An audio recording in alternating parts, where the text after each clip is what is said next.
نور جلے پاؤں کی بلی کی طرح اپنے روم میں شدید غم و غصے کی حالت میں چکر کاٹ رہی تھی۔ وجہ حمزہ کا ڈنر پر انہیں جوائن نہیں کرنا تھا۔ اس نے صرف اپنے بابا کو دکھانے کے لیے ہی تھوڑا بہت کھانا کھایا تھا، ورنہ حلق سے حمزہ میر کے نہ ہونے پر نوالے نیچے ہی نہیں اتر رہے تھے۔ جتنا وہ اسے دیکھنے کے لیے پاگل ہوتی تھی اتنا وہ اس کے سامنے کم آتا تھا۔ وہ اسپیشلی اسی کے لیے بھرپور تیار ہو کر آئی تھی، لیکن اس کی تمام تیاریاں رائے گاہ گئی تھی۔ کوئی اسے پوچھتا جب کوئی انسان آنکھوں کو اتنا بھا جائے کہ ہر پل اس صورت کو دیکھنا چاہے، دل میں ایسے اتر جائے کہ دیکھتے ہی دھڑکن تیز ہو جائے، اور ایسا زندگی جیسا انسان نظر نہ آئے، ایسا انسان جسے سامنے بٹھا کر دیکھتے رہو اور ساری عمر گزر جائے تب بھی کم لگے، وہ انسان زندگی کے کچھ پل بھی میسر نہ ہو تو کیسا لگتا ہے؟ کوئی نور سے پوچھتا کتنی تکلیف ہوتی ہے؟ وہ پاگل ہو رہی تھی۔ دن بدن حمزہ کی محبت اسے اندر تک جلاتی جا رہی تھی۔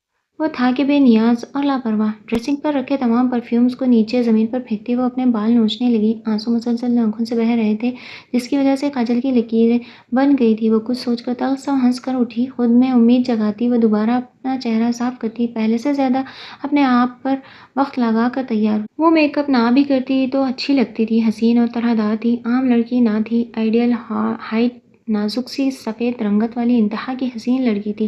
دیکھنے والوں کو کمی ڈھونڈنے سے بھی نہیں ملتی تھی۔ ایک وہ حمزہ میر تھا جو دیکھنا تک گوارا نہیں کرتا تھا۔ اسے لگتا تھا میک اپ اور اسٹائلش کپڑے لوگوں کو متوجہ کرتے ہیں، اور حمزہ میر کے علاوہ وہ سب کو ہی متوجہ کرنے میں کامیاب تھی، مگر جس کی توجہ حاصل کرنے کے لیے اتنی محنت کرتی تھی وہ ایک نظر دیکھنا بھی گوارا نہیں کرتا تھا۔ جانے کیسا سرد مزاج پتھر جیسا انسان تھا جو پگھلتا ہی نہیں تھا، اور اس مغرور انسان کی نظر اندازی اور بے نیازی سے نور پیچھے ہٹنے کے بجائے مزید اس کے سحر میں جکڑتی جا رہی تھی۔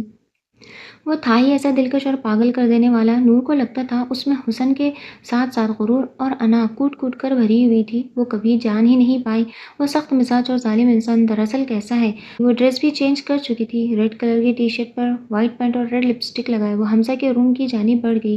ایک نظر اپنے بابا کے روم پر ڈالی جو بند تھا، یعنی وہ سو رہے ہوں گے۔ رات کے 12:30 بجے وہ حمزہ میر کا روم نوک کر رہی تھی۔ حمزہ میر جاگ ہی رہا تھا اور سوچوں اور یادوں نے ہمیشہ کی طرح نیند چھین لی تھی اور دماغ شل کر دیا تھا۔ ایسے میں وہ کڑوی کافی کا تلخی بھرا ذائقہ اسے جیسے سب بھلا دیتا تھا۔ اسے کافی کی شدت سے طلب ہو رہی تھی تو اس نے روم سروس سے کافی آرڈر کی، اور تقریباً 15 منٹ بعد بھی اب تک اسے نہیں پہنچائی گئی تھی۔ کتنی دیر کر دی کافی ہے یا؟ وہ ڈور کھلتے ہی ضبط کھوئے بنا سامنے دیکھے بول رہا تھا کہ اچانک نور پر نظر پڑی تو وہ ٹھٹکا۔ تم؟ اس کے چہرے کے تاثرات پل میں نہایت پتھریلے ہو گئے تھے۔ جی مجھے تم سے ضروری بات کرنی ہے۔ نور نے چہرے پر دنیا جہاں کی پریشانی اور بے بسی سموئے کہا تو حمزہ نے آنکھیں سکیڑ کر اسے دیکھا۔ اور میں جانتا ہوں تم نے کچھ نہیں کہنا، سو پلیز گو ناؤ۔ وہ سمجھ چکا تھا وہ صرف اور صرف اس کا ٹائم لینے آئی ہے، مگر اس کے پاس وہی وقت ہی تو نہیں تھا، نہ نور کے لیے نہ ہی کسی اور لڑکی کے لیے۔ وہ ارادوں کا اٹل لڑکا تھا، وہ اپنی بات پر قائم رہنے والا انسان تھا۔ اس کا وقت جس ایک کے لیے ہمیشہ سے تھا اسی کے لیے بچا کر رکھا تھا۔ وہ بھلا کیسے اپنا قیمتی وقت کسی پر خرچ کرتا؟ میری بات سنو پلیز حمزہ، پلیز۔ اس بار اس کی آنکھوں نے بے بسی کی داستان سنا دی۔ وہ چند پل رک کر دیکھتا رہا، ہو سکتا ہے واقعی کوئی پریشانی ہو، وہ لگتا تھا مگر کٹھور تھا نہیں۔ اسے اندر آنے کا کہہ کر بیڈ پر بیٹھ گیا۔ وہ کمرے کے وسط میں کھڑی اس کا شاندار سا کمرہ دیکھ رہی تھی۔ کچھ کہنے آئی ہو یا کمرہ دیکھنے؟ حمزہ متوجہ تو موبائل کی جانب تھا، لیکن مخاطب اسی سے تھا۔ میں حمزہ مجھے غلط نہیں سمجھنا، لیکن وہ ٹہر ٹہر کر اس کی جانب دیکھے کہہ رہی تھی، جبکہ وہ سنتے ہوئے اپنے موبائل پر مصروف تھا۔ اس کی عادت اور فطرت میں لڑکیوں کو دیکھنا نہیں تھا جو خود کو اپنی آنکھوں کو امانت سمجھ لیں۔ وہ ایسے ہوا کرتے ہیں، دنیا کے لیے بے نیاز مگر در حقیقت امانت دار۔ اس نے لائف میں کبھی کسی کو اتنی اہمیت نہیں دی تھی کہ کوئی لڑکی اس سے آ کر بات کرے۔ اس کے رویے میں مخصوص سرد پن سے کسی کو ہمت نہ ہوتی تھی، لیکن نور چوہان ہار ہی نہیں مان رہی تھی اور آج نور سے دو ٹوک بات کرنا چاہتا تھا۔ ڈور پر ناکنگ ہوئی، نور کا رنگ اڑ گیا۔ اگر اس کا باپ ہوا تو؟ اور اس تو کے آگے وہ سوچ بھی نہیں پائی۔ جبکہ حمزہ میر نے ڈور کھولا، اس کی کافی آئی تھی۔ وہ کافی لے کر واپس آیا اور نور کی سانس بحال ہوئی تھی۔ وہ کافی لیے بیزار سا دوبارہ بیڈ پر جا بیٹھا تھا، تلخ کافی کا سپ لے کر سائڈ ٹیبل پر رکھی۔ نور اس دوران بس اسے دیکھ رہی تھی۔ بولو، میں سن رہا ہوں، میں کانوں سے سنتا ہوں۔ اس کے اچانک چپ ہو جانے پر حمزہ نے بنا دیکھے اکتائے ہوئے لہجے میں کہا، میں تم سے بہت محبت کرتی ہوں حمزہ۔ اس کی ابھی بھی نظریں حمزہ پر ہی مرکوز تھیں، جس کے عضلات نور کی بات پر تن سے گئے تھے۔ وہ یہ سن کر نہ شاکڈ ہوا نہ ہی چونکا۔ آگے کہو۔ اس کے پھر رک جانے پر حمزہ نے تنے ہوئے تاثرات سمیت بے نیاز لہجے میں ٹوک کر کہا۔ نور کو شدید انسلٹ فیل ہوئی کہ اس کے جذبات کو چند پل رک کر سننے کا بھی وہ متحمل نہیں ہو سکتا تھا۔ حتیٰ کو توہین کی شدت سے چہرہ سرخ ہوا۔ میں تمہیں کوئی اسکرپٹ نہیں سنا رہی، اپنی محبت کا اظہار کر رہی ہوں، جو نہ جانے کب سے دل میں دبائے بیٹھی ہوں، اس آس میں کہ کبھی تمہیں بھی مجھ میں کچھ دکھائی دے گا۔ میری خوبصورتی، دیوانگی، میرا عشق، کیا تمہیں کچھ نظر نہیں آتا حمزہ؟ اب کے نور نے ان کے درمیان 5 قدم کا فاصلہ طے کر کے بے بسی سے کہا۔ میں نے کبھی تمہاری کسی بات پر حوصلہ افزائی نہیں کی، تو مجھ پر یہ سب ہتھ کنڈے استعمال کرنے کی ضرورت نہیں ہے۔ حمزہ نے درستگی سے کہا۔ وہ آنکھوں میں جذبے سموئے ابھی بھی حمزہ کو دیکھ رہی تھی۔ حمزہ میر کافی کا کپ اٹھاتے اٹھاتے رک گیا اور اب اس کے مقابل کھڑا اسے غصے سے دیکھ رہا تھا۔ معلوم ہے مجھے کہ تم نے کبھی مجھے صحیح سے دیکھا بھی نہیں ہے، لیکن حمزہ پلیز بلیو می، مجھ سے زیادہ تمہیں کوئی نہیں چاہ سکتا۔ نور نے کہتے ہوئے اس کے ہاتھوں کو تھامنا چاہا۔ اگر اسے منتیں کر کے منوانا پڑا تو ایسے ہی صحیح، بند کمرے میں اگر پاؤں پکڑنے پڑے تو یہ بھی کر جائے گی۔ حمزہ نے اس کے ہاتھ تھامنے سے پہلے ہی اپنے ہاتھ پیچھے کر لیے تھے۔ تم نے آج یہاں آ کر اور یہ سب کہہ کر اپنی عزت نفس کو رون ڈالا ہے۔ اگر محبت ہے بھی تو تمہیں یوں کھلے عام مجھ سے اظہار کرنا نہیں چاہیے تھا۔ میں کبھی بھی تم سے تو کیا، تم جیسی کسی لڑکی سے بھی شادی نہیں کروں گا۔ تمہارے باپ نے اس وقت تمہیں میرے کمرے میں دیکھ لیا تو سوچو ان پر کیا گزرے گی۔ حمزہ میر کا چہرہ اور آنکھیں غصے کی وجہ سے سرخ ہو رہی تھی، مگر وہ آج ضبط کیے بول رہا تھا۔ پھر آگے بڑھ کر روم کا ڈور کھولا اور یہ اشارہ تھا کہ وہ اب جا سکتی ہے، مگر اسے یوں ہی کھڑے پایا تو اس کی طرف بڑھا اور اسے کھینچتے ہوئے کمرے سے نکالنے لگا، لیکن نور نے اسی وقت حمزہ کی شرٹ کو مٹھی میں دبوچ لیا۔ شرٹ چھڑوانے کے چکر میں اس نے جب نور کا ہاتھ چھوڑا تو نور نے بنا وقت ضائع کیے اپنا سر اس کے سینے سے ٹکا دیا۔ حمزہ پر نور کے اس عمل سے حیرتوں کا پہاڑ ٹوٹ پڑا۔ Don't touch me damn it! وہ غصے سے اسے جھٹکے سے پیچھے کرتے ہوئے پھنکارا تھا۔ حمزہ میر کو یوں اسے روم میں بلانے پر صحیح پچھتاوا ہوا تھا اور اب اندازہ ہو رہا تھا ہمدردی میں کتنا غلط کر گیا تھا وہ۔